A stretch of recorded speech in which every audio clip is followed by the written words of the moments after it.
L'importance de ce projet, il est double. Donc c'est un projet qui vise à appuyer les structures productrices de savoir économique en Tunisie.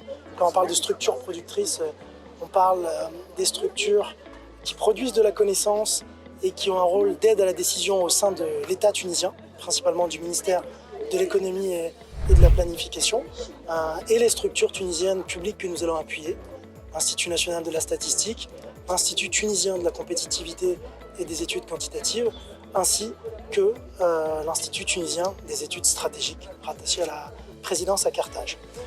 Il est essentiel pour mobiliser ces structures qui permettent à la fois de comprendre la situation économique et à la fois de piloter, donc d'agir et d'élaborer des politiques publiques. Et à ce titre, le projet mobilisera de l'expertise technique pour placer l'évaluation des politiques publiques au cœur du fonctionnement de ces structures.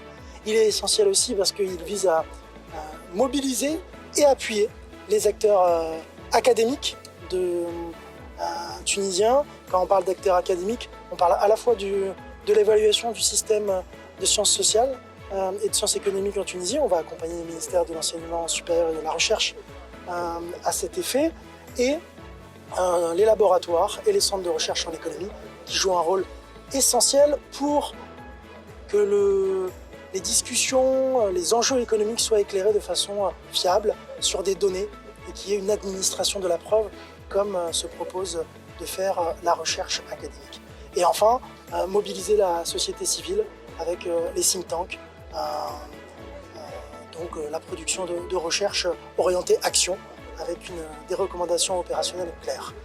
Et enfin, je termine en disant qu'il est essentiel pour la coopération entre la Tunisie et l'Union européenne et la France, dans la mesure où Expertise France est l'agence publique de coopération technique internationale et que le projet Savoir Éco est financé par l'Union européenne à hauteur de 4,5 millions d'euros.